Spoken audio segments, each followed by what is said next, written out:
All right, hello everybody, and welcome to the Dedicated Show. We are live on LinkedIn, YouTube, Twitter, Facebook, and Twitch. And today we have an amazing panel of expert speakers where we're going to talk about data creation in basically content creation in the data world, not data creation. Although we do work with a lot of data, we create a lot of content. And what we're going to talk to you about today is how do we define our goals? What are some of the social media platforms where you can create content? We'll talk about tools and technology that we use to make our life easier, dealing with imposter syndrome, dealing with trolls, sharing some best practices, as well as sharing some of our personal stories of how did we get started and what are some of our personal goals on social media as well. Now, we have a full panel here, and just a quick reminder for the live audience, we are taking questions from the live audience. So if you're struggling or if you have some questions about how to start creating content, or if you're sort of stuck, you've been creating content but not seeing results, definitely feel free to put your questions in the comments, or if you just have feedback that you want to share, put that in the comments as well. We'll try to engage with the live audience as much as possible.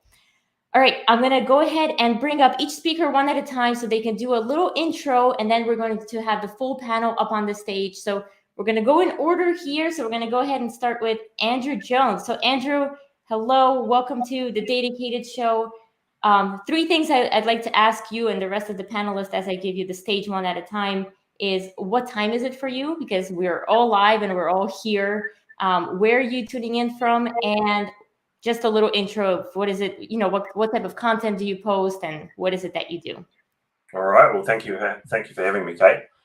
So it is 4 p.m. I have to check, and I'm coming in from the UK, and I run Data Science Infinity, as you can see here, which is a leading data science learning program where you learn the right content, you learn in the right way, you build an amazing portfolio, and you get unlimited and dedicated support the whole way. Everything's unlimited. There's no learn data science in 6 weeks or learn data science in 3 months. It's a journey, and I'm on the journey with you the whole way. And this is why my students are landing jobs at Amazon and Deloitte and KPMG, so on and so on, because I'm putting so much effort into the results of the students. That's the number one thing that I do. So I post on all things related to data science, whether it's machine learning, whether it's the softer skills, whether it's SQL, whether it's Python. So if you're looking for somebody to follow in the field, please do follow me. I'm also doing something at the moment, which is this, which you may have seen, which is I'm currently giving away $50,000, or looking to give it away up to $50,000 in scholarships for Data Science Infinity to women to help even up the gender imbalance. So it's currently sitting around 20-25% in the field. From my own personal experience, and from talking to a lot of women in the field, and from partnering with Women in AI, who are an awesome organization in that space, we know that is a bit of a problem. We know that the more diverse a data science team is, no matter whether it's data science or another area of data, the better that team is. So what I want to do is do my part. So there is a post which you can find if you go to my profile, and for every like that post gets, I'll give away $1 worth of scholarships to Women in AI. There is 6 days left to do that. So if you get in there ASAP, please do. Awesome. Thanks a lot, Andrew. All right, I'm going to go ahead and bring up Susan Walsh, the classification guru. Hey. All right. Why do I look so short? It's like done like this. Everyone else is up here. Hi, everybody. I'm Susan Walsh, the classification guru, fixer of dirty data. I specialize in classifying procurement spend data, normalizing suppliers, building customized taxonomies, and cleaning CRM and ERP systems. I'm also the author of Between the Spreadsheets, Classifying and Fixing Dirty Data, and I'm passing my skills on to you so that you can start in something as basic as Excel, and then you can scale that up if you need to, for whatever tool you are working in. I'm really passionate about it. I wholeheartedly support what Andrew's doing with his scholarships. I am a female in data, you may have noticed, but I'm maybe not your average female in data. I'm a bit more sparkly than some. And so I think it's important to have lots of different types of role models in the industry. So I'm here doing my sparkly bit for that. You are the most sparkly woman in data. Yes. I can attest to that. Awesome. All right. Thank you, Susan. And we're going to go ahead and hop on over to Ravit Jain from the Ravit Show and At Scale. Take it away. Hey, Kate. Thanks for hosting this. Kate does the best shows out there. So thanks for having us. I'm joining from Mumbai, India. It's 8:35 p.m. for me, usual time. I kind of sit at these hours and maybe late as well. I'm the host of The Rabbit Show, and I interview leaders on the show to make sure that new and trending topics are being discussed in the show. These are live shows on LinkedIn, YouTube, Facebook, Twitter. Obviously, you can follow me and learn more about the shows. I create a lot of content, share free resources for the community out there. So you can follow and get those free resources. And also reach out to me if you have any questions around the data and the new trends that are happening. But yeah, that's me. I'll keep it short. Thanks. Awesome. Thank you, Ravit. Yeah, Ravit's a powerhouse. Follow him if you're not. He's just making an explosion of content everywhere he goes. I love it. Thank you so much.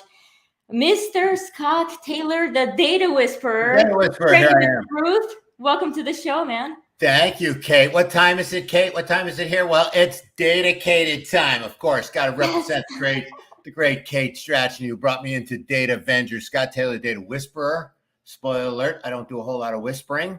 I'm all about the truth in data before you derive meaning from all that cool stuff that, like Andrew talked about, you got to have great data going in. Otherwise, you're going to have crap coming out. We all know that. I wrote a book called Telling Your Data Storytelling for Data Management. A lot of work going on in the data storytelling space here, but I focus on the data management side of it. 99% buzzword free. I didn't want to overpromise. Also famous a little bit for my content using the puppets of data, the CDO, the Chief Dog Officer, looks a little inanimate here. The ITB fell over there. And a new character coming up later this year, the Cat Sultan from Meow Kinsey. So follow me, if you will, on LinkedIn, on YouTube. I do content for myself. I do content with a select number of brands. I do all sorts of events. And I could talk for the next 45 minutes until... No, Scott. No. Scott really can't talk for the next 45 hours. And No he's problem. done this. He's done this for 26 hours straight, where he does these data management marathons. The so data Scott, marathon, yes. 5-time data marathon leader. You run real marathons. I run my mouth. Yes, same thing, really. And Scott's also the Yes. Data IQ 100. So, Susan, by the way. Yes. Just wanted to We are plug 2%. that in. Right now, you and I are 2% of the Data IQ 100 in the US. Hooray for us. Can we do Hooray. that? Awesome. How Thanks do we do that? Thanks for being here, Scott. Moving on over to all the way from Germany, Andreas Kretz. All right, welcome to the show. Hey, Kate. Hi, everybody. Hi. Yeah, it's 5 p.m. here in Germany. I'm a data engineer. I'm teaching data engineering at my academy, learndataengineering.com. You might have seen me here on LinkedIn, and I'm also doing YouTube videos on YouTube about data engineering, about data, about cool tools that I like. Yeah. And doing a lot of live streams usually. Awesome. All right. Thank you, Andreas. Thanks for making it out. Moving on over to George Firikin. George, where are you tuning in from? What time is it? And what do you post about? Hello, everybody. Well, I like to put the lights on data and really talk a lot about the foundational pieces of that data science and any really data projects, any data programs, and that is data governance, data management in general. So I like to put the lights on that, and I do that by posting a lot of content here on LinkedIn, here on YouTube, and of course through my online courses and the Lights on Data show. So that's my passion. That's what I talk about. And lattes and cats, right? And lattes and cats, yes. And right now I'm tuning in from Romania, and it's 6 p.m. in the evening. Regularly it will be Vancouver, 8 a.m. There you go. Very cool. I love the dedication and the international crowd that we've gathered here. Also from the audience, let us know where you're joining us from. I just want to see how international can we get. All right. We're going on over to Harpreet Sahota with the little elephant on his shirt, which I really love. Harpreet, welcome to the show. Let's hear about you. Yo, Kate, thank you so much for having me. I'm Harpreet Sahota, host of the Artists of Data Science podcast. It is Tuesday, June 14th, 10 a.m. here in the wonderfully sunny city of Winnipeg, Manitoba, where it's not actually sunny. It is pouring rain outside. So podcast is kind of like my main thing, right? So the Artists of Data Science podcast, I bill it as the only self-development podcast for data scientists. There's two formats to that show. One is the interview series where I bring on a bunch of data science folks, a lot of whom are here on this stream, but I also interview a lot of best-selling authors as well: Robert Greene, James Altucher, Andy Duke, just to name a few. And then I also do what's called the Data Science Happy Hours. I'll shoot a link to that here in the chat in a second. But the Data Science Happy Hours happen every Friday, 4:30 p.m. And it's essentially just a free-for-all where a lot of cool people show up and ask questions, get answers, and it's a lot of fun. I primarily talk about ML ops, that's the space that I'm in, but I've kind of made the pivot from data science into now a field called developer relations and developer advocacy. So soon you'll be hearing me talk a lot about what it takes to make a developer relations program successful. That's the topic I've been most obsessed about recently. So a lot of content on ML ops and DevRel type of things. Thank you. Awesome. Thank you so much for being here, Harpreet. And we actually have another guest hiding backstage, Kristen Kerr. Hello. Hey, I totally just threw her in here. Kristen, welcome to the show. So all you have to do for now is just let us know what time is it, where you're joining us from, and what sort of content do you post? Hey, so I'm Kristen Kerr. I am joining from Massachusetts. It is 11:11 here, so make a wish. And I post a lot about Comet. Ooh, Comet, happy accident that I'm wearing the shirt. But I've spent 12 years in data science, so I post about my opinions on data science. I have a show called The Cool Data Project Show, and I write blog articles on best practices in data science and different projects that I build so I can share them with the community. That's me. Awesome. Thank you so much, Kristen, for joining us. We actually do have one more panelist that's going to join in a couple of minutes. He had a bit of a conflict this morning. You can take some guesses as to who that person might be in the comments. That could be fun. Let's see who gets that right. While we wait for him, I'll do a quick intro. I'm Kate Stoshny. It is 11:13. I don't know. I guess don't make a wish at this point since Kristen said 11:11 make a wish. I know 13 is not as lucky. I run a company called Datacated. It is essentially a media company where that's all we do. We create content for social media. We help other data, AI, ML companies with brand amplification, and more recently, content creation as well. So that's a sort of a new thing that I'm offering out there. And for our session today, just to recap, if you're just joining us right now, we have this really awesome panel. I'm going to start bringing everybody back on screen here. We're going to talk all about content creation. And yes, we have a pretty big panel. We'll try to get through to everyone equally. So Scott, just a note to you. We're going to try to hear from everyone equally, Scott. And we're going to have that one other member join us in the next few minutes. So I think the best place for us to start this conversation is to let the audience know a couple of tips on how they can get started with creating content. I'm going to pick people at random here, so no need to raise your hands or anything. And I think I'm going to start with Susan. So Susan, what are some of your tips for getting started in creating content on LinkedIn or other social media platforms? My first tip would be create content about things that you're interested in. Don't create content about what you think other people might think you're interested in. Talk about stuff that you are genuinely interested in. And from that, you'll get a response, and then you can tell whether you want to do more of that content or maybe switch it into a different direction. And just have fun with it as well. Be yourself. That's the best advice. Okay. I don't want to steal all the limelight, so. Yes. I know. When you go first, it's hard not to take all the good answers, right? So, exactly. all right, let's hear from Andreas. Anything you want to add to what Susan said? Well, what I would add is nowadays it's a lot easier than when we started. Now you have right communities, for instance, on Medium, where if you want to write a blog post, you can just go there and do it. And you have people actually getting to that content and seeing it. So that's what you should keep in mind. It's fairly easy to actually create something. If it's on YouTube video, you take out your phone and record something and put it up.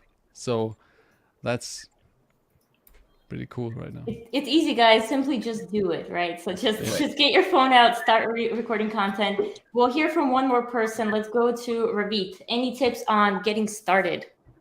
Yeah, I think for a fact where I agree, you need to be focused and you need to just make sure that you're not caring a lot about, the folks out there, what they would like. Rather, just focus on your niche and go out there and create content and just be unique. Just and don't have those roadblocks in your mind where you're wondering that, oh, would that get a like or reaction? Don't do it for that. I think for a fact where if it's rich, it's original, it will easily be picked up, and just be consistent. Yeah, that's it. Okay, awesome. Thank you for sharing that. So we know that, to get started, you simply sometimes just have to take your phone out or put your laptop out there and just start typing or just start talking, or there's audio, there's video, there's so many forms of content. You can literally just snap a picture and post that as well. It doesn't have to be that difficult. I think before we get into further best practices of actual content creation, I want to talk through specific goals, because we are all here as content creators. We create content for specific reasons that either benefit our business, that grow our personal brand for one reason or another. Some of us are ambassadors for specific companies, and we're growing a social media following in addition to trying, and get brand awareness for that specific company. So I would like to hear from everyone on this question as to what your goals are for creating content. So maybe we start with Harpreet here. Yeah, so my main goal is just to educate people, right? Get people access to resources so they can solve whatever problem it is that they're facing. And also just to chat with and engage with really interesting people, like people that I look up to. So back in 2017, 2018, when I first started on LinkedIn, like I was consuming all of your guys' content. Then all of a sudden I started to create content, and now I'm like engaging with you guys. You guys are like my friends now. So it's kind of a little bit of educating people, kind of developing a network, and just having meaningful conversations with people around topics that I particularly am passionate about. So that would be the main objectives for why I create content. Okay, awesome. Thanks for sharing that. Let's go on to Kristen. Let's see. I lost you. There's so many boxes. All right, Kristen, let's hear about you. Why do you create content?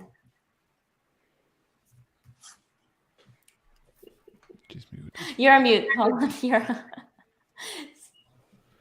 Try that again. I was trying to show you that you're on mute, but then I realized I'm not on camera. So I really identify with what Harpreet had to say. And for me personally, I think that it was kind of lonely in, getting a bachelor's degree in the early 2000s. You're studying math. There wasn't a ton of friends. And now there are so many friends out there for you to meet if you just hit post. And you can post anything because your first piece of content isn't going to get many views anyways. But yeah, so it was really to meet other people and then, to share and educate. I learn from others about the new algorithms that are out. And so when I find something funny or interesting, I want to share it with others as well. Okay, awesome. Thanks a lot for sharing that. Let's move on over to Mr. Scott Taylor. I always have to say it that way. I don't know why. Mr. Scott. That's You're okay. You can just call me Mr. Taylor if you Mr. want. Taylor, if let's you do prefer it. that. Okay, thanks for having me. I think I go back probably as far as anybody on here. I've been doing content in some shape or form since pre-2K, so that dates me. Back when you had to write articles for magazines and send them to the printer, and only a few people could actually share their opinion that way. Obviously, things with social media have transformed incredibly. But what I found the whole time in terms of my objective is to stay focused on a point of view. I found that that's really helpful. And as you develop your persona and your voice out there, if you're really getting into it, like a lot of us are, you really want to hone that point of view. Mine is all about the power and value of proper data management. I try to be entertaining, authentic, inspirational, and informative, actually in that order. But a lot of what I do is to help support other brands in the data management, data governance, master data, reference data space and try and bring about the importance of that part of the data space, because there's a lot of things going on. So again, I found, my objectives this year particularly are, how do I get better production values? How do I increase my audience? How do I monetize better? But it's all kind of more of the same based on that foundation. Yeah, absolutely. And you're definitely very entertaining, Scott. All the content you post is always very entertaining. I try. Yes. All right, Andreas, why do you create content? Well, for me, it was always, I started out basically doing this for fun. So I posted for learners. I posted for people to get into data engineering. Back then it was called big data, right? So to teach a bit about it. And nowadays I basically do the same thing. Just I'm creating content for my students, and I'm creating content for people to get aware of data engineering, right? So I always have that. For me, the main thing is always have that person in mind. Who are you going to help, or who are you going to speak to, right? Who's using this? Yeah, very good point. Identifying your audience at the beginning is just so important, because that will drive all of your content creation, so you can provide as much value as possible. Let's move over to Andrew Jones. So for me, it's kind of three-pronged, I guess. So the first part of what I get out of social media, or more specifically LinkedIn, that's my number one platform that I'm on. So the first thing is the community side of it. So I guess generally speaking, you can learn so much just scrolling through your feed. People are sharing great articles, people are sharing PDF documents on how to do things, people are sharing code snippets. There's so much that you can absorb from that. So that's what I always did, and that's what I tried to do. Now that's morphed into another area, which is obviously like I run Data Science Infinity. I don't have a 9-to-5 job. That is my job. So the reality of some of my interaction with social media is to be always trying to present value to people, to showcase that I am somebody that can help you in your data science journey, because realistically speaking, I'm trying to get people to come and join my platform rather than another platform, for example. So I need to show that I'm an expert in the field, that I know what I'm talking about, that I'm somewhat different in the way that I do it, that I'm slightly entertaining, that I try and be creative, that I explain things in a really intuitive way, because that's something that is missing in data science education, is the intuition and understanding and application driven teaching. So many courses teach with complexity for complexity's sake. So I try and showcase value every day in a way that gets people directed to my business. And the third part of what I use social media for, I guess, is similar to what Kate was saying before, which is kind of helping other businesses amplify their brands. And so to do that, I need to build my personal brand. But again, to do that, you really need to be exhibiting value every day. I think that's the number one thing that I think about when I'm trying to create a post or create something to share, is how would this actually help somebody? How would this have helped me when I was several stages back in my career, or in my sort of learning journey? Because there's so many things that you can just scroll through on LinkedIn. What I want to do is make sure that every one of my posts, or at least the majority of my posts, actually hold some value that people can learn from. And the more value that you give to people, the more likely they are to come and engage with you. So those are sort of the three-pronged approach that I have, I guess, for social media.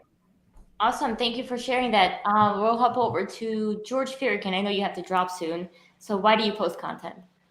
Well, three main reasons. One, I'm really passionate about data governance, as all of you know, data governance, data management. So I like to give back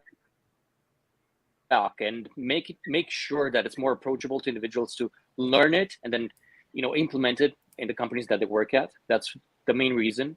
And second reason is because it really allows me it gives me that avenue to be creative, to express my creativity. And third, I think, especially when I do video content, it's just making me, hopefully, a better speaker. And it's just providing me with that practice and coupling with the artistic side to just hone in my skills there on public speaking.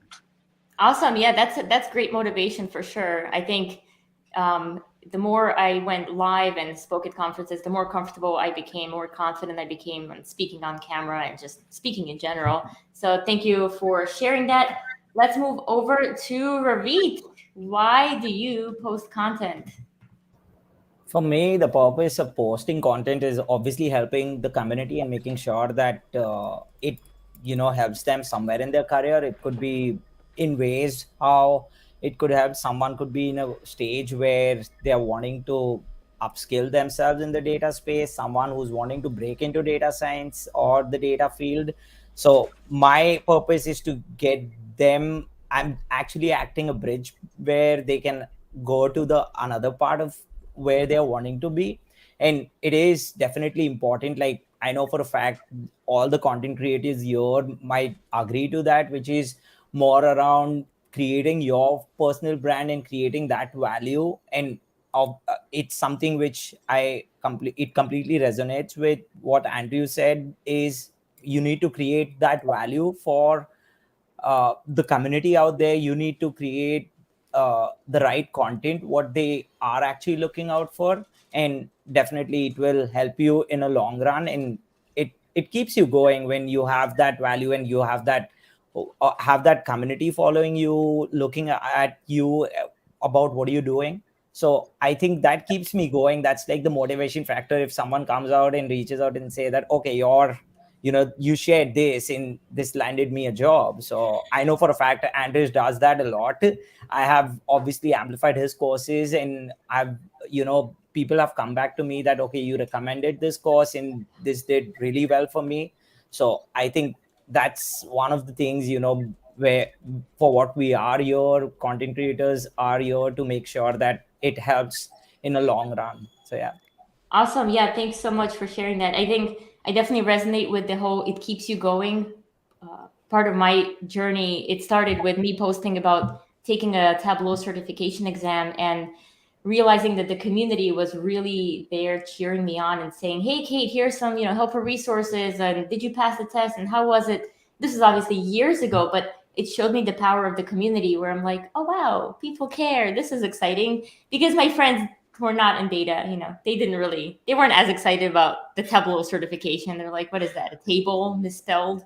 Like, what are you talking about? The community is definitely very, very helpful. French for table. Yes, exactly. All right, let's hear from Susan. Yeah, hi.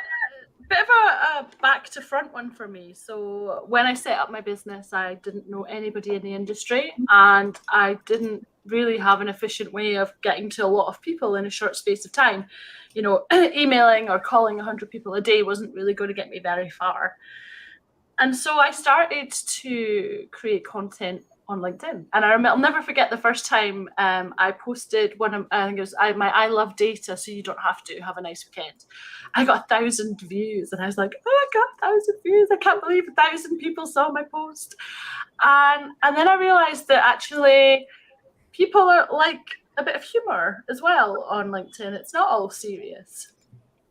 And then just by trying to find the right message to explain what I actually do, I started creating videos, picture posts, and then I've always had the passion for data, but that's not the reason why I started it. But that flipped now. Obviously, I still want to grow my business, but I really am passionate about educating and informing people on the importance of clean data. It drives everything we do, and it's a really undervalued and underrepresented area, and I've ended up kind of creating a niche for myself, which is pretty cool. And yeah, just the community, everyone's so supportive, and it can really lift you up if feel like you're, especially when you're a business owner, if you feel like you're the only person going through this and you put a post out and then everyone's like, no, that happens to me too. And yeah, it's a real sense of community. But everything I do for me first. So I really love doing this, and the posts that I do are for me. And then through that, everyone else seems to enjoy them as well. Yes, absolutely. You're very, very unique, and I don't know if you mentioned your lip sync yet, but she also has. No, I did not. But in the most unusual and unexpected way, that has also driven business growth, which is beyond my expectations and crazy. Sometimes when you're having fun and you get to get paid for it, that's just the best. It's the best. And Andreas, I know you wanted to add something, so I'll let you go right now. Yeah, I want to add something to Ravid, and but I actually forgot exactly what he said. One thing that I wanna point out is that we very often get into that thing where we say, okay, we need more followers, or you're looking for views on YouTube. For most people, this is actually completely irrelevant, and I think everybody should start creating content nowadays, because like we are doing it. Yeah, most of us are self-employed, and we want to create content also to bring people to us. But for others, they create content. You can create a content around what you're doing professionally, and then at some point you most likely are going to look for a different job, and so then you have that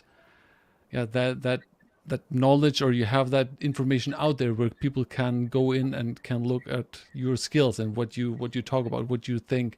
So that's a big plus here. So you don't need 1,000 or 10,000 followers. If you have 0 followers, doesn't matter for most people. Yes, absolutely. Thank you for sharing that. And I'll briefly share. Can I just? Yeah, go ahead, Kristen. Yeah. I just wanted to say, I probably have the least amount of followers of all of you. However, the network I have is the people that I need to target, and so I only need like 2 or 3 of those people to actually, the right people to see my content to drive my business.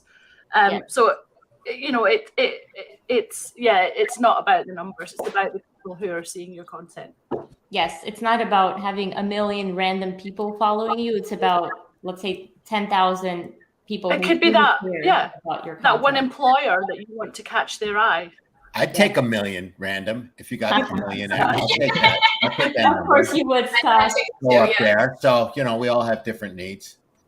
I'll briefly share why I got started. And as I mentioned, the first post I ever made, I think, was about my Tableau certification. And I came back to posting content because of that motivation, inspiration I received from that community. And I continued to post because I actually use LinkedIn and other social media at this point as a document or a journal of all the things that I'm working on. So if I'm writing a book, I'll announce that online, and it sort of helps me document my business life. And what Andreas was just talking about in terms of attracting opportunities, when I started posting content, I had a full-time job, which I loved. And at some point I wanted to start my own business. I did not know this would be the business. I had no clue what I would end up doing, but I did understand the power of personal brand. And I understood that once people see Kate Straszny, they started thinking of data visualization, data storytelling.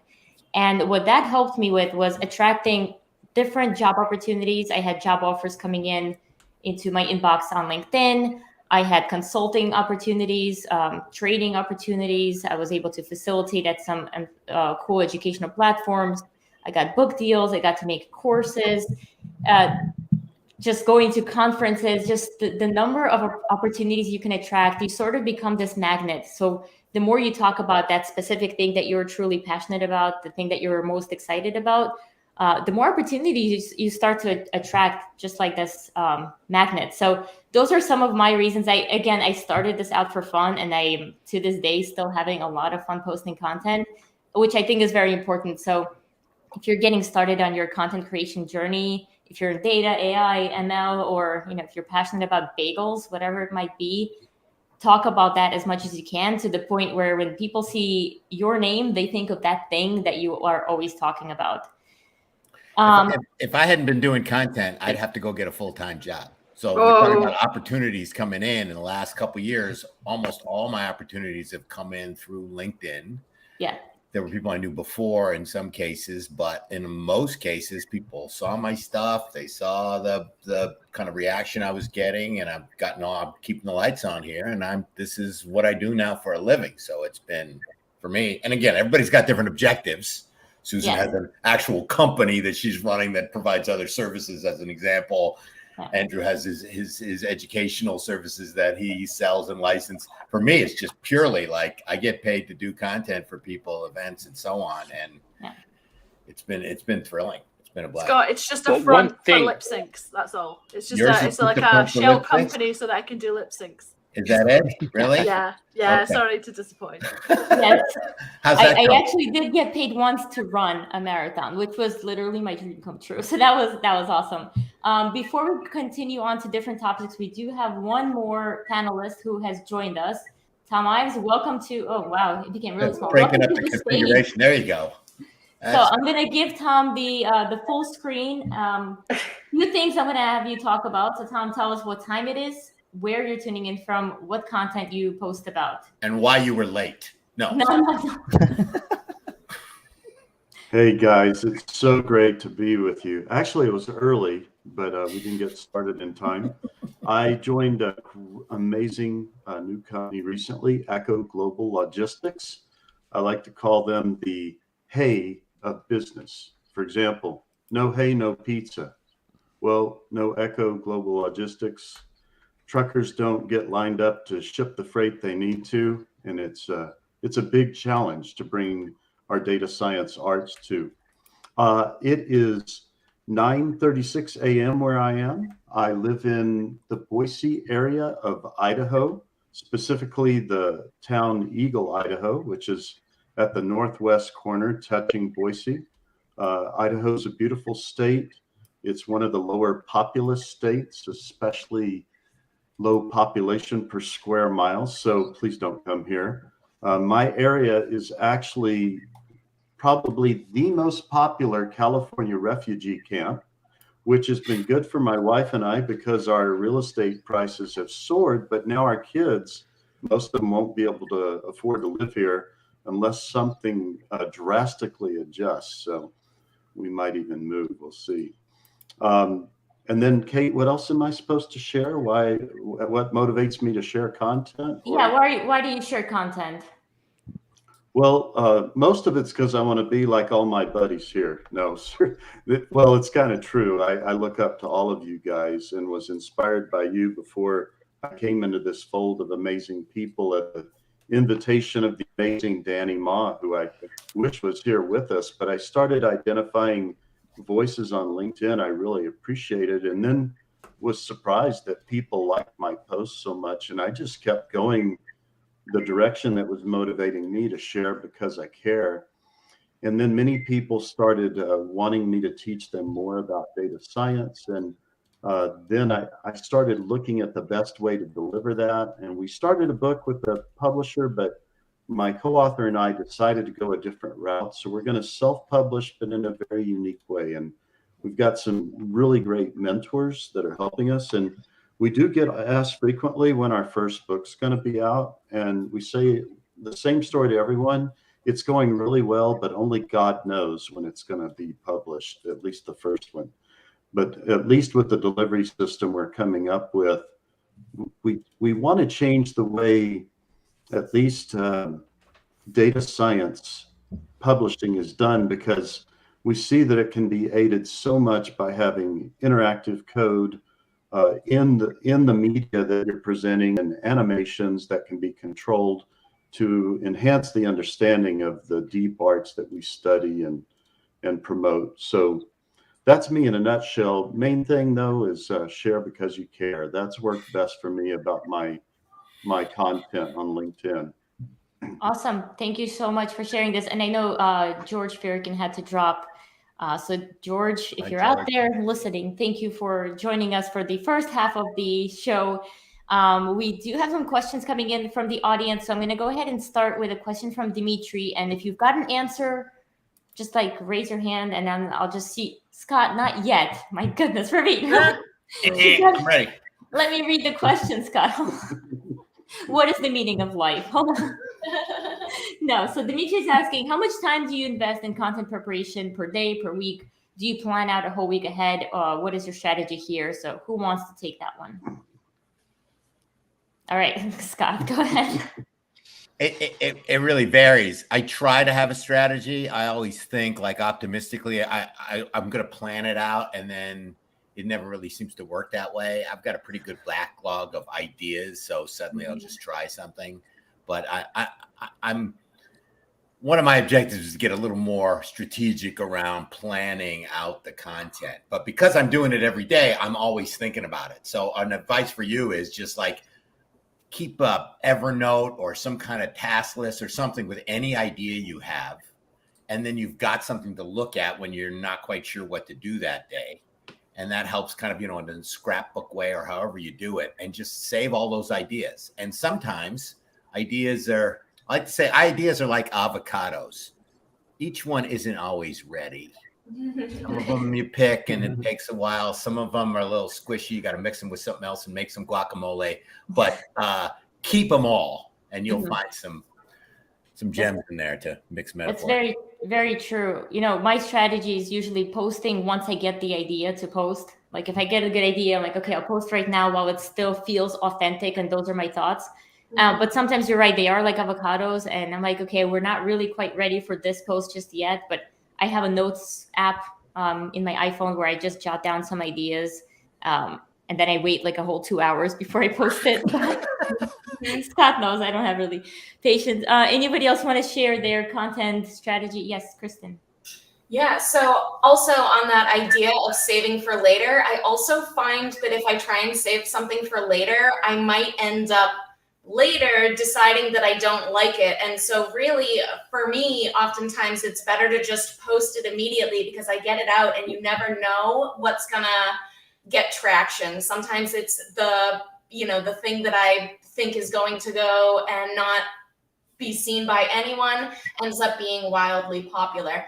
But also on the planning ahead of time, I'm actually going to be on vacation most of July. And so right now I am really thinking about batching content so that I can be present for those 3 weeks that I'm gone. And what that looks like is, using a software like Buffer.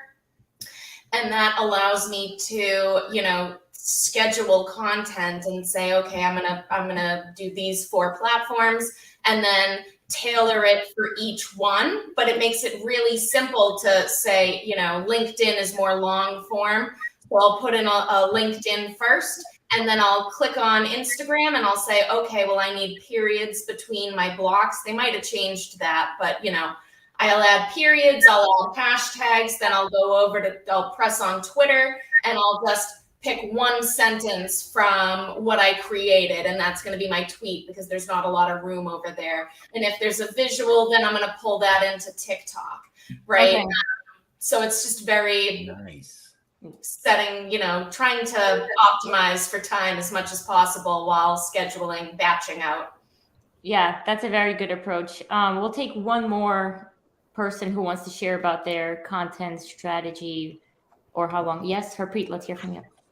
So back when I was strategic about it, I would schedule everything out. But nowadays, things have been a little bit shaky with me. I had a love-hate relationship with content creation. But one thing that has worked exceptionally well for me is just my tendency just to get obsessed about a topic. So lately, it's just been an obsession with MLOps. So I kind of create content around those things that I'm currently obsessed about at the moment. So I don't know if that's helpful for you or not, but just kind of use content creation as an outlet for you to understand what it is that you're trying to learn. I think that just makes it more enjoyable for you in the process.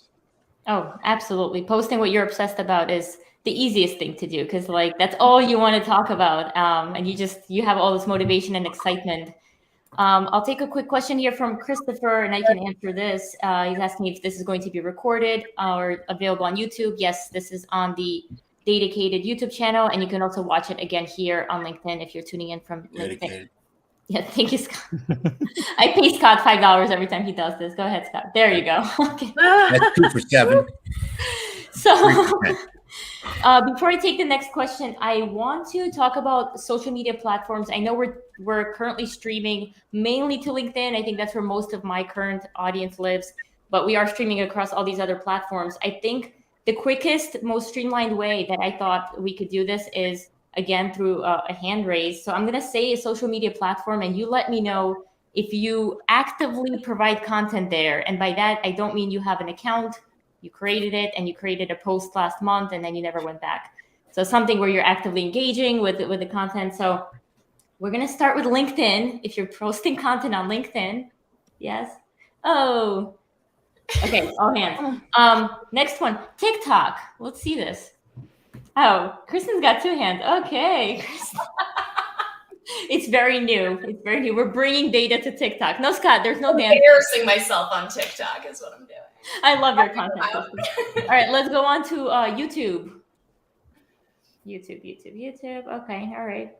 Medium, so that's good for articles, people who like to write. I've got I know George is on that as well. more into it. Yeah, well, we miss George here. Instagram. See, I'm not gonna. Yeah, Instagram has not worked. I'm more with Andreas with the. I lose as many followers as I pick up there. I know. Every time I post, people unfollow, so I'm like, okay, that's Totally.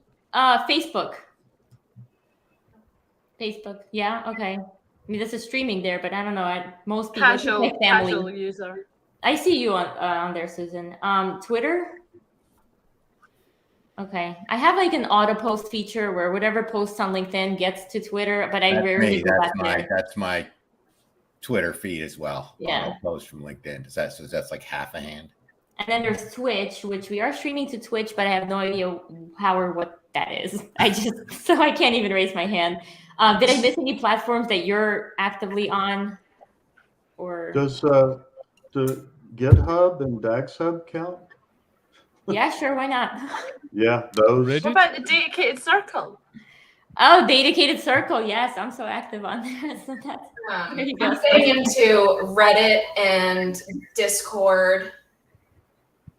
Okay, Reddit, Discord. I guess think Slack. I can there's say. Slack that I'm trying to like be more of a member of the community as well. Yeah. But Reddit has some of the best stuff. Like the computer vision project, you know, I shared that video on LinkedIn, tons of likes, tons of comments. Share it on Reddit, and you get fewer comments, but they're like really talking about like, hey, you should consider this algorithm, and what are you doing for this? Like, it's just, if you're looking for real feedback on what you're doing, Reddit is a gold mine. Yeah. Okay. Interesting.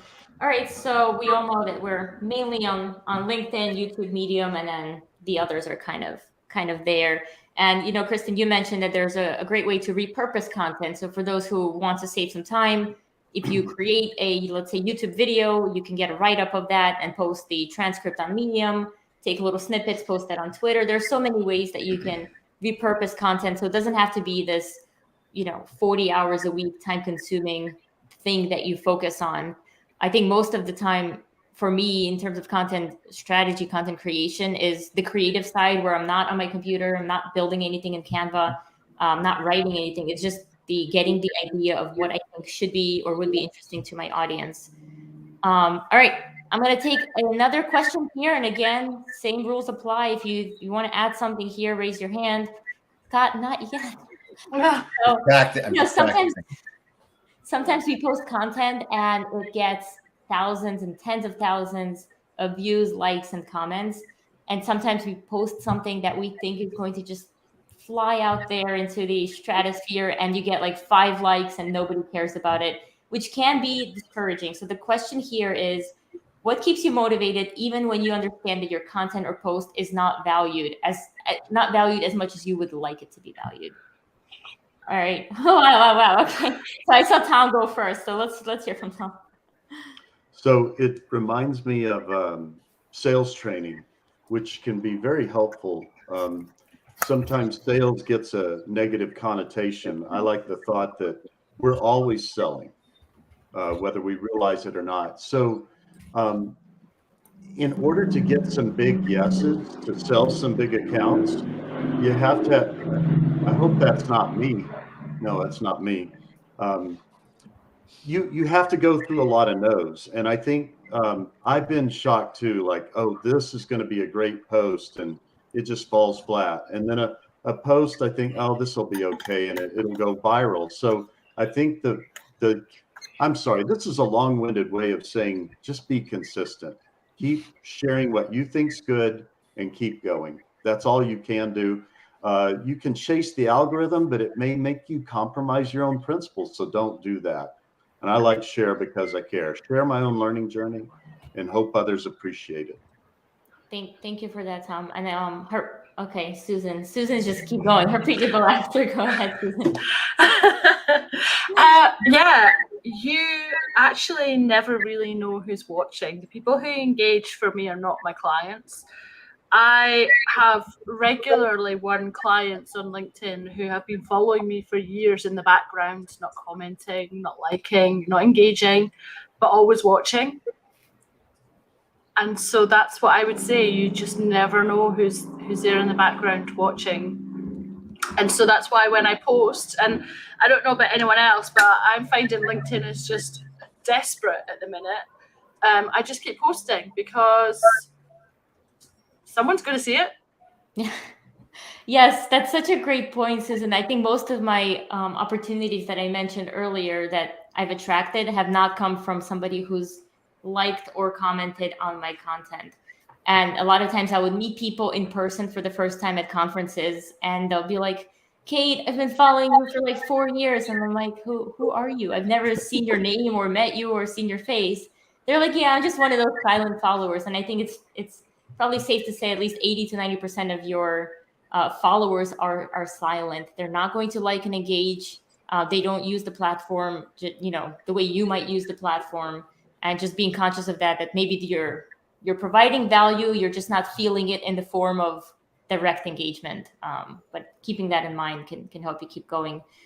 Harpreet, I know you've been waiting. Sorry about that. Yeah, so this is something I've been like really struggling with a lot lately. Is for whatever reason I tend to like.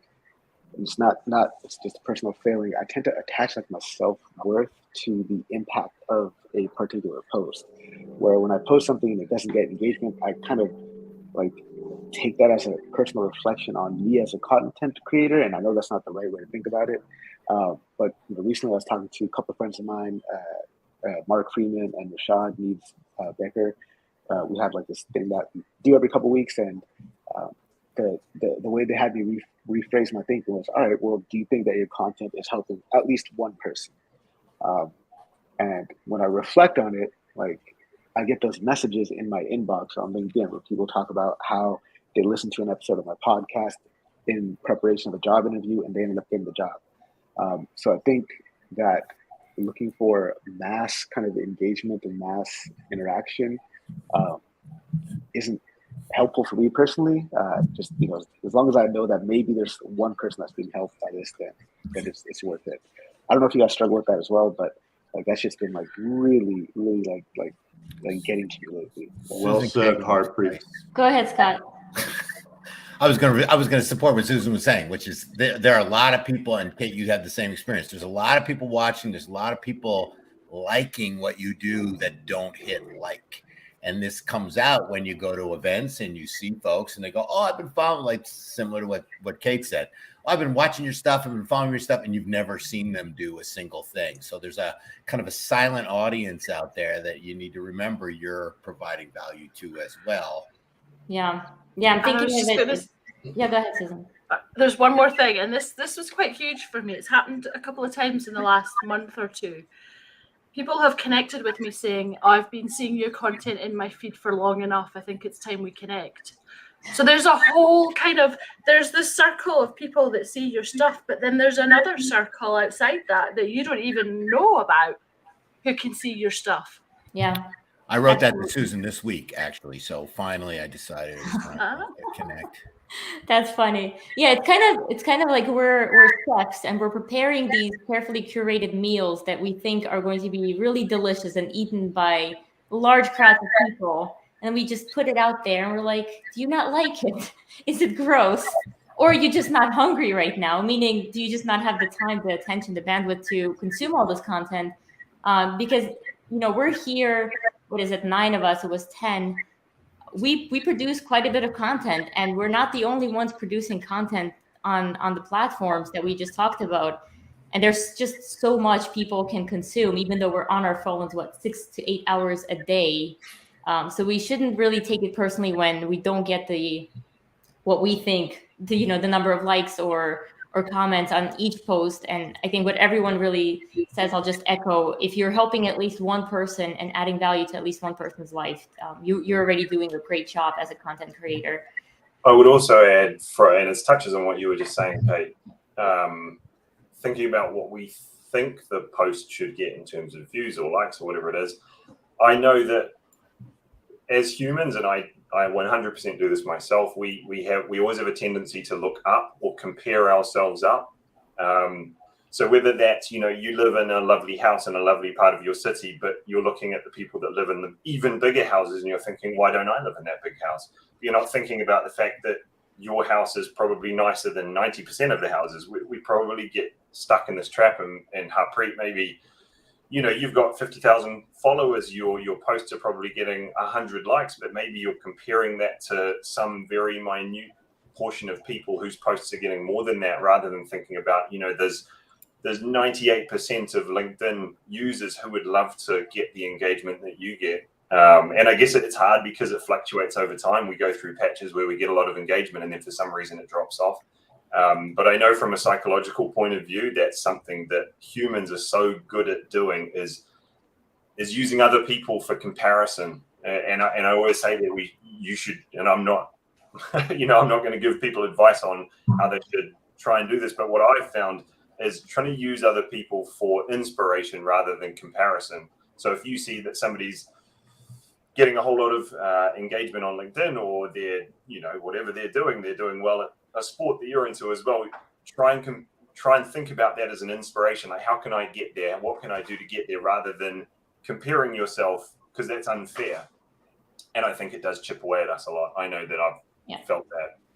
It can definitely get tough. I've personally been through periods of my content creation career where I just don't even want to see content anymore. I go online and everyone's posting the same thing. It's like, okay, congratulations, you got a new job. All right, you passed your certificate. And everyone's like, look at me, look what I did. And sometimes I think the most helpful thing you can do as a content creator or even a consumer is just turn it off for a bit and take a step back and, live your actual life a little bit.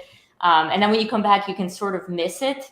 I try not to spend as much time consuming or even producing content these days, because I think less could be more. So you're not really flooding the gates. You're being a bit more careful in terms of, is this really adding value, or are you just posting this because you have nothing else to say? And it's a creative process. So by definition, creative processes are more art than they are science. And I think a bunch of us in the data space probably lean more toward the scientific method and think, okay, if I do X, Y, Z, I'm going to get ABC. That should happen. And it doesn't always happen. That's not how the creative process works. Yeah. So if it was an art, every movie would be a hit. Every song would be #1. Everything we do would go viral. But it's, if it was a science, but it's an art, and you never know. Some stuff flops, some stuff takes off, and you don't even know why. You never know. Test it though. Like my show, the first time it was set up as a LinkedIn live event. Now, it's Kate told me, I don't know. Are we just like talking openly? But Kate told me that it might be better if I use an email capture landing page and get better reach that way. And so for my second show, I'm trying that. And then in the third show, I'm going to go back to just creating a regular LinkedIn live event and see how things work out and make a decision from there. Yeah, as data professionals, we experiment, right? We look at the data, we see what's working, what's not working. We've got another great question here. Go ahead, Andreas. One quick thing. Sure. What Harpreet said is that you sometimes connect yourself to how much views or something your posts get. I think on LinkedIn it's actually quite nice because you don't have that many details. You have your viewer analytics, but it's just like a number.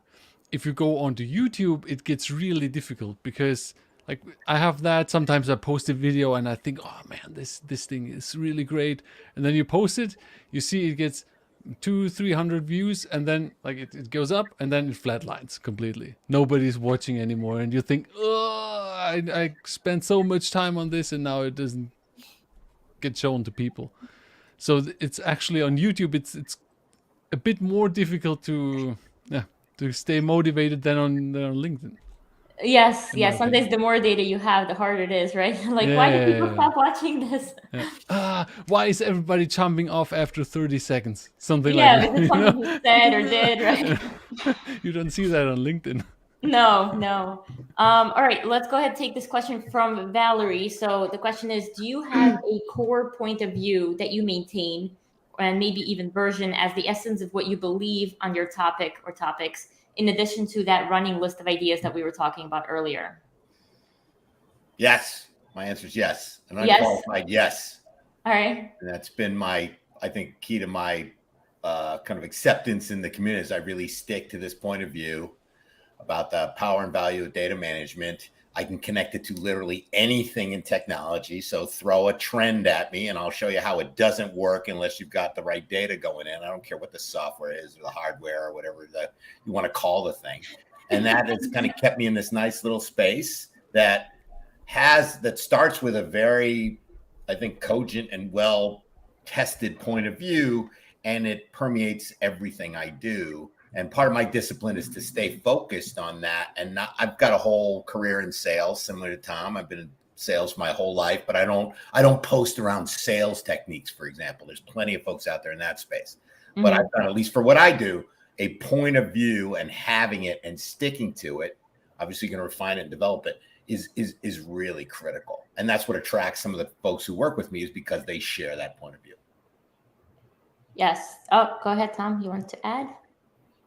I think this comes back to some things we were talking about earlier. But we all have to post. If it was just me posting, I think the community would really benefit from. They're not going to benefit very much. But me plus Danny plus Andrew, etc., plus Scott and George, because they're different than Andrew and Danny and I, it makes a big difference. So over time, you can tell which content creators are really just trying to help the new people, the advanced people, the intermediate people. And I hate those terms, by the way, because I learned so much from the new people and the questions they ask. But it's just a spirit of, will this benefit the community's knowledge? If you use that as guidance, that's going to go great. But I just want to discourage people from trying to become the new meme lord, because that place is already taken by Danny Meme. Danny Meme. Yeah, Danny Meme Mob. That's what we should call him. We should call him Danny Meme. Officially. Danny Meme. Yeah. You know, you just don't compete there and you'll be happy. But yeah, sometimes if you're not, it's funny. I think, wow, this post on linear algebra was huge, and wow, it got 35, likes or something silly like that. And where, some meme got 1 million views and, a ton of likes. And hey, don't measure it on that. Like Harpreet said, do you think you helped one person? Mm-hmm. Then that was worth doing. Yeah. Does anybody else want to hop in and talk about your consistent point of view that you have when you're posting? Dirty data. That's all I need to say. Dirty data. Can I just add a spin kind of to that? Yeah, go question? ahead. And I guess it's like, how do you determine what that point of view should be? If you have like consistent point of view, that thing that you talk about, how do you figure out what it is that thing is? And yeah, I think it probably evolves over time, right? Because I started out with posting just about data viz, data storytelling, and then branched into data mesh, data governance, data observability, whatever other companies wanted to talk about. I was sort of like, okay, computer vision, sure, why not? As long as it related to the topic of data. And now I actually focus a bit more into branding and personal branding and marketing and media. So it can evolve, I think, over time, as long as you have this unique perspective throughout your content. So you're not contradicting yourself with every post where you're saying, this is the best. No, wait, this is the best. Oh, wait, by the way, no, I'm going back. That was actually the best. So being a little bit consistent. And I think, Ravi, you wanted to add something? Yeah, sure. I think, Kate, you mentioned a very right point. With the point of view that we have will evolve over time. Like, I started with a show where I was just wondering if I should focus on data viz as well, but it kind of went along with lines where there are even, the community who wants to come ahead and suggest that, okay, we've been seeing hot trends around data observability, data mesh. Can you get leaders on board and create content around that if possible? So I think that kind of plays a very important role.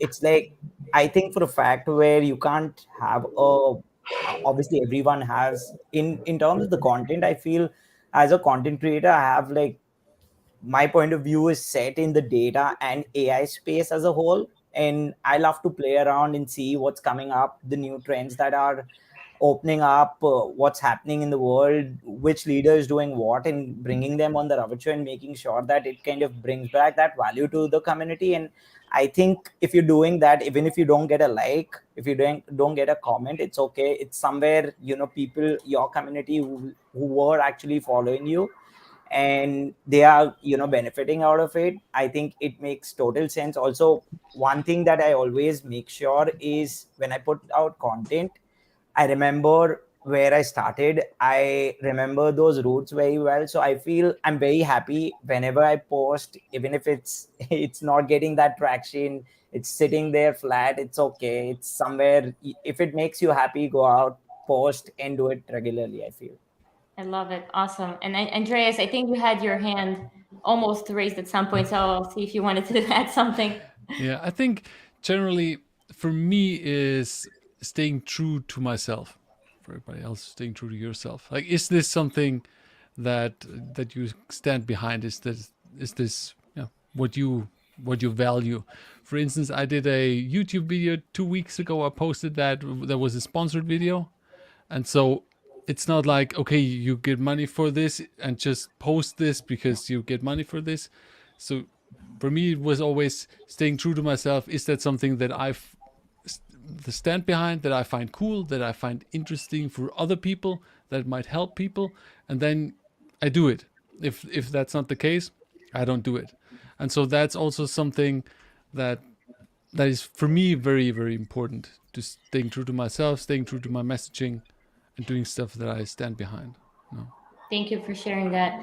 All right, at this point, I know we've gone over the hour, so there are just a couple more things I wanted to touch on. I'll start with tools and technology, because most of us are sort of doing this on our own. Some of us might have a team that helps out with some of this content creation. And I just wanted to share for others out there in the audience who are maybe trying to create their own content, what sort of tools and technology you've used that has been helpful. Oh God, Scott. Why are these are important? You want to have every one of these because you never know what's going to happen. So you want to make sure everything connects to everything else. When it my goodness. And I know I'm also aware that there are different types of content. One of my most favorite tools is too. Am I still on? Yeah, yes, Scott. We'll mute you in a second. Don't worry. Hold on. So what whoever wants to go first, what are some of the tools or apps or technology that you use to create content? Kristen, yes. Okay, so I think I mentioned previously Buffer for scheduling posts. I bet there's not a single person here that doesn't use Canva for creating your different graphics that you're going to post. That is the most amazing. It's free. I mean, I pay for the premium, but like, if I had to mention only 2 tools, and there's plenty of scheduling tools as well. I like Buffer because it's just like the simpleton version. It's very easy. Other stuff gets a little more complicated. I'll just add one thing, Kristen. You can actually schedule content in Canva. I don't know if you knew that. Yeah. Okay. As Ravid found out recently, yes.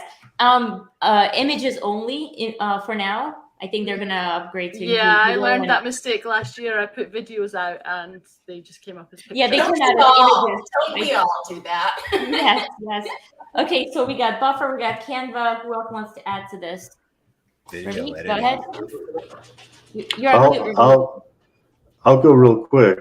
Or you go, Robin. Go ahead, Ravid. You should speak, and Ravid should just move his lips. All right, for me, I think StreamYard, if you want to record videos, if you want to play videos live like Kate is doing right now on multiple platforms, StreamYard is the place. Canva, definitely. I think for scheduling marketing, I also use Hootsuite, which allows you to amplify to 10 other social, including LinkedIn. It won't help you with the PDFs, definitely. I don't think any of those tools would help you to put out collaterals or anything on LinkedIn. If anyone knows your or anywhere a tool that helps you to put out a collateral or a PDF on LinkedIn, I would love to definitely meet and know more about it. Okay, awesome. And what, Scott, Tom was Yeah, literally- video editing. Get good at one of them. Camtasia. Camtasia. Whether it's Camtasia, whether it's, you know, the thing on your phone, take that moment to cut the first little section when you're going, okay, I'm ready. And then you blah, blah, blah. And you go, oh, you know, and then you push stop. Get rid of those. Okay. Yeah. Make it crisp. Make sure you got good lighting. Make sure your sound is even better than your visuals, if you want to know the truth, because people will watch bad visuals, but they will not listen to bad sound. So I learned all this trial and error here, but get good at some form of video editing, no matter what it is. And, you know, we all use different stuff, Camtasia, Descript. I'm glad you mentioned Descript, because I was going to mention that one. So Descript. But do something. Yeah. You know, it's a real tool. Get good at it. Yeah, Susan, go ahead. Subtitle as well. Yeah, subtitles are always good. Yes. Right. I would say clip. Subtitle, right? Z. Yeah, Kristen's got her ring light there. I think It's a ring light, a good microphone. Yes. And I'd say there's an app called Clips on your phone that you can use that will auto create captions for you, and can also give you cool little filters and images, and it's just really cool. Just definitely check it out. It's very easy to use, and you can make the videos shorter and longer, like Scott was talking about. All right. Any other tool technology? Tom wanted to say something a wee while ago. Tom, yes. You kind of like ambushed It's okay. So something. I want to encourage those that might be weird like me. And it's sticking with Scott's theme. So I think you have to have a computer. Seriously, you have to have a decent camera. I totally agree. Don't let your audio suck. And if you're going to do video, focus on lighting. So y'all have all said the main things, but I'm a big fan of Dave and Andy, the authors of The Pragmatic Programmer, and I've taken a lot of my hints from them. Really, I mostly use Python and esoteric Linux tools. So if you're feeling weird and like, oh, should I use what they're saying instead of these weird Linux tools? No, just use what works. But I agree with Scott. You want to know how to edit a video. But I think it's more about continuous improvement. Analyze what you're currently doing. Can I do it a little bit better? Yeah. And then wait a while. Can I do it a little bit better? That's my biggest encouragement. And you will get so much better at things like video editing over time. I mean, even comparing the stuff I do now, and I'm not an expert at video editing, it's not what I do, but you compare the stuff that I do now compared to a year ago, it's come along such a long way. So it is just keep on keeping on. I think don't put too much pressure on yourself to make it perfect straight away. You will learn as you go. Absolutely. Don't be afraid to have it messy at the beginning. One of my first videos that I created was in my old house. Our basement was pretty dark, so it's a dark video. The camera is like slanted from the laptop. It's an old laptop, no microphone, so you literally hear an echo of me in that dark basement.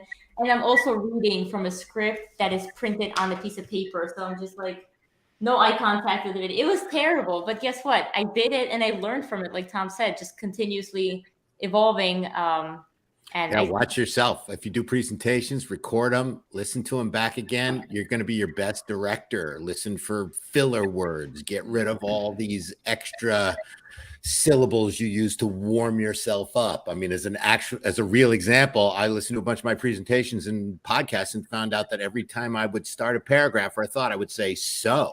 That's what I do. I refuse to say the word so, or I would answer the first thing I would say after somebody asked me a question would be absolutely. Listen to yourself. Every single one of you are guilty of responding to a question with absolutely. Get rid of the word. Try it. Say something that has meaning so you can get better on your own. For me, I love to watch. Yeah, go ahead, Tom. I love to watch Harpreet's pre-talk. Because we're buddies, I get to see Harpreet Sahota's pre-talk before he goes live. And I like, wow, Harpreet's got this amazingly smooth, silky voice. He's a sharp-looking guy, but you know what? He's a real person. He does these little funny warm-ups in front of his friends, and I love him for it. All right, are we going to get to see some of this, Harpreet? No. that's behind the scenes for the Artists of Data Science. So if you guys want to come and see it, join in on the happy hours, I'm happy to do that. But essentially just a countdown. You got to join early. That's right. You got to join early. Yeah, it's a craft, right? You got to practice if you really want to get good at it. Yes. Yeah, it's just a countdown. It's a countdown and a breathing exercise, and then it kind of just like my mind clicks like, okay, time to get into camera mode and like become this character of Harpreet Sahota that's on these videos and things like that, who's completely different from the guy you meet in real life, who's just gonna be sitting in the corner by himself at a bar full of people. That's just the truth of it. But in terms of tools, though, one tool I really like that I came across recently was it's called Obsidian, and that's usually for note takings. And this allows you to connect ideas and create knowledge graphs. So really cool open source thing. You can also like push your notes with Git as well. So you can version control notes and things like that. So Obsidian is awesome. And when it comes to presentations, I really like to use a lot of iconography, like icons. So for that, the Noun project has been super helpful. It's definitely recommend checking out the Noun project. And the Noun project. Okay. Yeah, the Noun project. It's pretty good. And when it comes to making slides, like my tool of choice is Keynote, which has a bit of a learning curve, but you're able to do these really sleek animations and really cool designs. Okay, well, thank you all for sharing the tools and technology that you use. There's a question here from Atish. We'll just hear from a couple of you. Does the content have to be video or audio or writing form, like Substack, Medium, where one focus on it? Basically, do you focus just on one type of content, or are you sort of open to all types of content? Whoever wants to go, just go. I think everything starts from writing, at least for me. Like I start with writing, and then that written piece can turn into a blog post. It could be chopped up into a Twitter thread. It could be then condensed down into a LinkedIn post. It could become a script for a video, or it can become script for an audio. So I think, like for me at least, everything starts with written content, and it's just a matter of how you leverage that written content. Surprise, surprise. For me, everything starts from talking. And then from there, transcripts, you can cut up videos, you can make these little snippets, you can then transcribe it. But basically, my book was built from transcriptions of presentations I made. But whatever works for you, what I would suggest is the same kind of advice my father gave me about, well, it's a different topic. But start with the easy stuff first. Start with whatever is the most natural for you. Whatever comes the quickest and the most natural. Don't, he always, the writing tip he gave me, which is start with the easiest stuff first. Right. Start with what it doesn't have to be the beginning. It's whatever that spark is. And, your process is your own process. Again, it's a creative process. So there isn't any particular linear framework that everyone must use. Yes, and you don't necessarily have to have video and audio and written content. You can just pick what works for you. If you like podcasts, just audio only, you can do a whole thing with just podcasts, or just pictures, or just text. And that will also determine which platform you're more likely to succeed on, right? If you're good at writing witty little comments, then maybe Twitter is the best place to go. If you like lengthy articles and you're a really good writer, then maybe Medium, right? Or video content, if you like to use Camtasia and all these video editing tools and have these cool things come up as you're talking. YouTube is probably the best platform. But interestingly, I think LinkedIn covers the basis for all types of content at this point, where you can create polls and images and carousels and Ravit, your favorite, documents. You love sharing documents, man. PDFs. So it's sort of the catch-all, and I think that's probably why I prefer LinkedIn over the other platforms. At least for now. Things might change. Who knows? For now, LinkedIn is my top choice. Yes. So I just had a random idea. Like we're talking about this content, like this idea of how to get started with content creation and which medium works best. I think, how about start with just commenting, right? Like maybe putting something out there under your own profile, under your own name might be too daunting or scary at first, but maybe commit to just commenting on one post every day. And since I'm kind of like going through this thing where I'm like, like I said, love-hate relationship with content creation, like I don't really feel like posting anything right now. I want you all to join me on 66 days of comments. So if you're listening, Hashtag 66 days of comments. Any post you see that you want to comment on, just do that. Hashtag 66 days of comments. And comment me as well. Like if you want me to respond to a post, I'll do that as well. That just idea that popped up in my head, just enough creative, artistic energy like Scott's talking about. I actually, Harpreet, I love that. Cool. I created, I recently recorded a course for LinkedIn Learning on how to build a personal brand in tech on LinkedIn. And one of the little brand missions that the participants are going to go on is literally what you just said. Like if you're too shy or if you don't think you have anything to say just yet, just comment on other people's awesome content. Number one, they'll love you for it, right? They're finally getting the engagement they've been dreaming of. Two, they'll start to recognize your name. And the more you see someone's name and face, make sure you have a picture in your profile, the more you're sort of becoming part of this community. So I absolutely love that. Tom, I think you wanted to add something. Yeah, I knew Scott would be upset if I didn't mention this. To me, all this content starts in one place. Well, one of two places, the shower or the toilet. And that's just my shock factor way of saying start with concept, start in your mind. Usually what I'm trying to illustrate, please get away from your computer screens. When I need to get over a conceptual challenge or a problem, I find sometimes your computer screens, and I've got 3 of them here, they just hinder your thoughts. And so pick up a clipboard. In case you don't know, that's a hard surface with a springy thing on the top. Really? And it holds paper, and you write on the paper with this thing called a pen. You get up, you leave your computer screens, and you go for a walk, and I promise you, within 400 yards, Scott's disturbed still. No, I'm very upset that you bring up my personal hygiene habits, sharing that with the community. But do not video any content when you're in the shower. Whisper right now. Within 400 yards, you're going to come up with some great ideas that you couldn't come up with staring at your computer screens or doing a Google search. So, wow, just deep thought concepts is what I'm trying to emphasize. But the shock factor, I think, was the most valuable. The shower or the toilet, they're great places to think. Okay. All right. Thank you for sharing that. I think for me, it's running. When I run, I tend to get ideas, and I run with my phone. So that's where the notes app comes in handy, where I can just type that in. My main thought when I'm running is breathing. Oh, breathing, yeah, not passing out, right? Not tripping over your shoelaces. My main thought while running is, oh, another bus is going to come. Slow down. Don't. And that's all right. You can use Kristen's bus auto. Yeah, you see, Fred. I was going to mention Fred. Give Fred a shout out. You're talking about. Yeah, I wanted to quickly say hi to Fred. Fred, Lord extraordinaire, commenter of the year already. Who has not had a comment? We love your puns. Keep it up.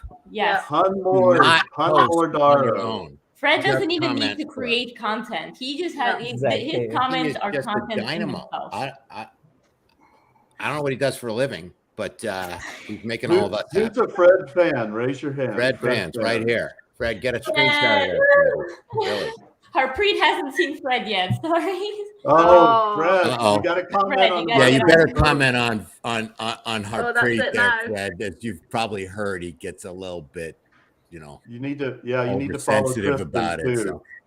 So yes, Fred, for those who are not familiar, Fred leaves the very best comments I've seen in my life. He'll write out at least a couple sentences. So it's not like great, awesome, cool, whoa, or emojis, right?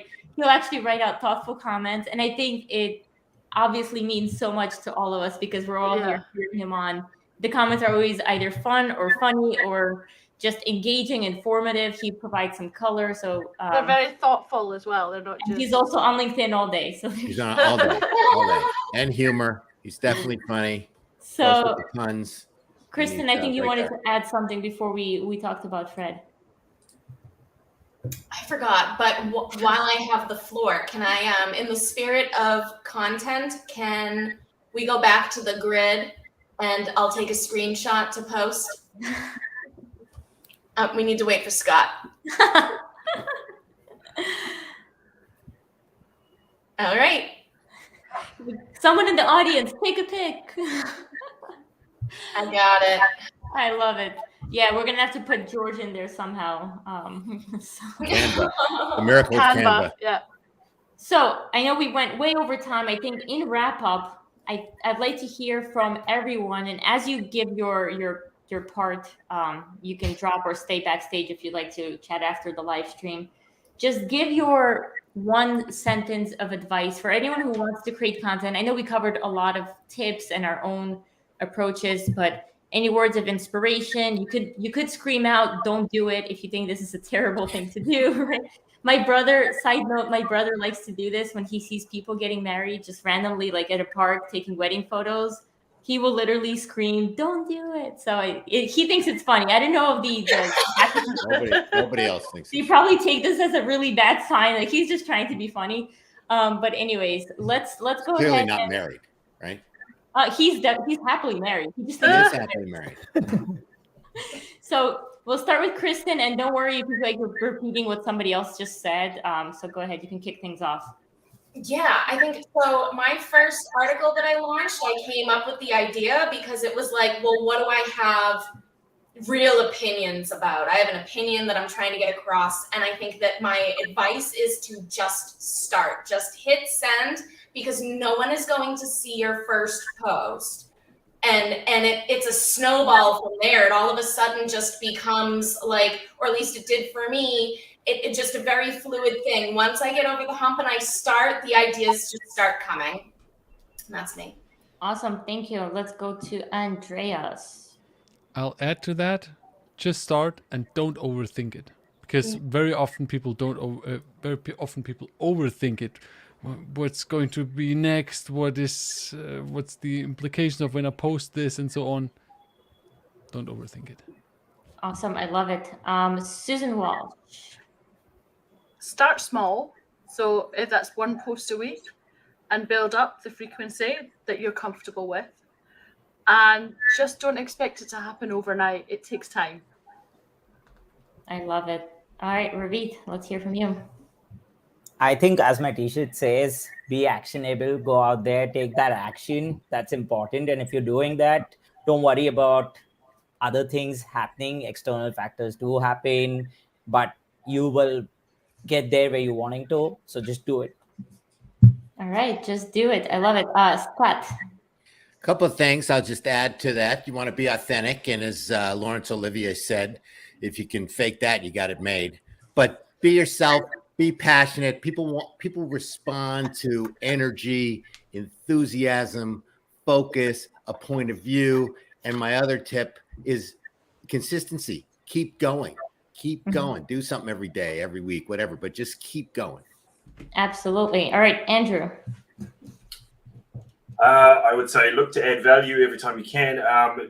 Something we didn't get to talk about today, but I think we wanted to a little bit, was thinking about people who might troll you or haters or whatever it could be. So that will always happen, but it will always be the minority. Don't worry about that.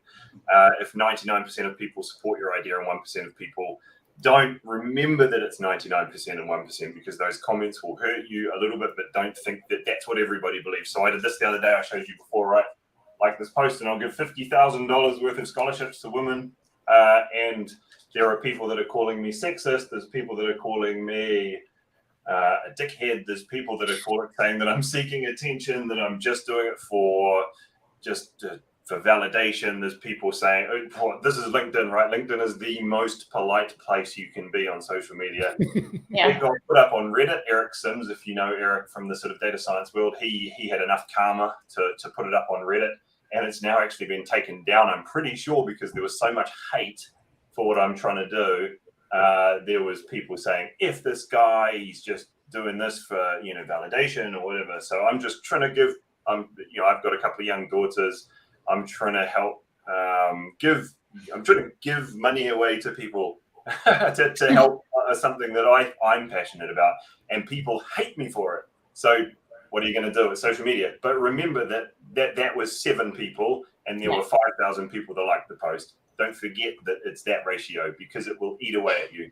It's so tough though, because human nature is we'll get 1,000 positive comments of, oh, you're doing a great job. And you get even one person that says, Andrew, what's wrong with you? Why are you doing this? And you're like, oh my God, why am I doing this? But it sort of throws you off. The ratio could be so crazy where it's just a couple of people versus thousands. Unfortunately, it's hard for us to just forget it, right? And Because sometimes That's why you call on the DataVengers. So we all, a word of warning to any of you potential trolls out there.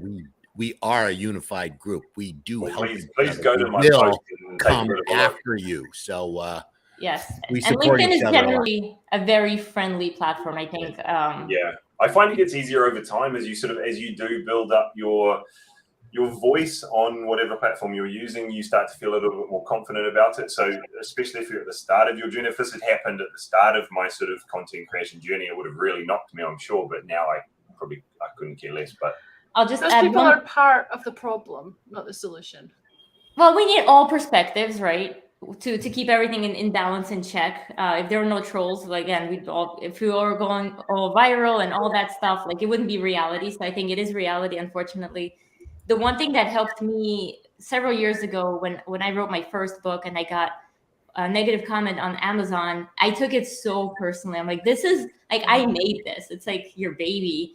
How dare they say something bad? And I started Googling like ways to cope. Like, that's how I used to take it very, very personally. I don't really care anymore because I'm realizing the people who comment are usually the ones who have never created anything in their life that they've shared publicly like we do. But someone, wise person online said, if you look up any of the most famous books out there or movies or something that you thought were amazing, you'll see negative comments. You'll see plenty of negative comments. You'll see the most famous writers, authors being called out as, oh, what do they even know? And you're like, wow, if they get negative comments, obviously we're all going to get negative comments. So I'll keep this bus moving. Let's go over to Harpreet, your last advice. Go for it. Just real quick on the word of, the haters, to quote Kanye West, scream from the haters. Got a nice ring to it. I guess every superhero needs his theme music. So yeah, just use that as fuel for the fire. But my one piece of advice is, look, if you've got one life on this planet, why not try to do something big, right? But here's the thing, big is kind of relative. Big for me might be creating a award show for content creators that I'm hosting with Ken G later this year. For you, big might be just commenting on someone's post, right?